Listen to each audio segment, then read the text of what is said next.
కాకుండా దేవా నేను ఎక్కడున్నా, లార్డ్ వేర్ యామ్ ఐ, నేను ఎక్కడ నీ అంచనాలలో ఉన్నానా, పక్కకు పోయినానా అని చెప్పి మనము ఆయనను అడగాలి.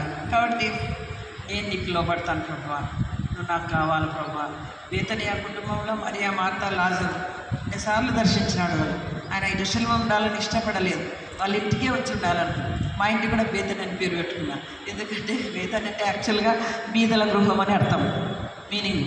కానీ నేను వేరే క్యాప్షన్ పెట్టినా ఆ కార్డు ప్రింట్ చేసినప్పుడు, wear Jesus love to stay, ఎక్కడ యేసుప్రభువు వారు ఇష్టపడతారో అనే ఒక క్యాప్షన్ పెట్టి కార్డు ప్రింట్ చేసాం.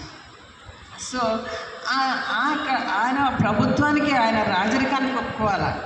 వాళ్ళకి మార్తా మరియా వీళ్ళందరూ అర్థం చేసుకోవడానికి చాలా టైం పట్టింది, లాజరు మళ్ళీ బయటకు వచ్చేంత వరకు. కాబట్టి అలాగే 5 minutes ఓకే.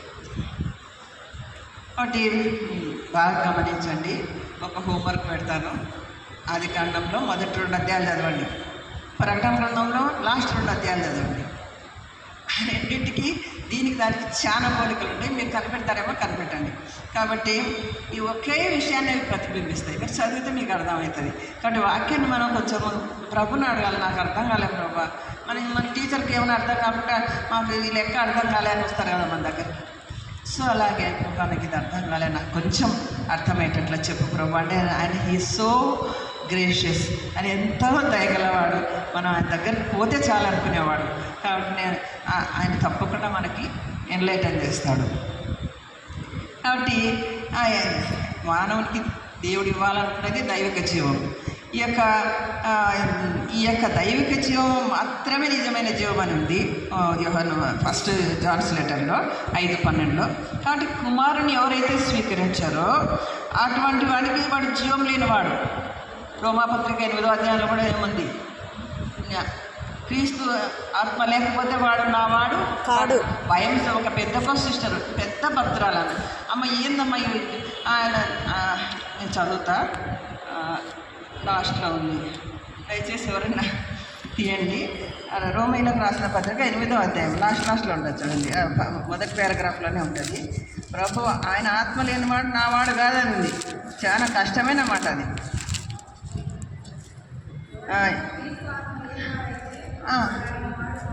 మరి ఆ మాట బాగుందా మనకి?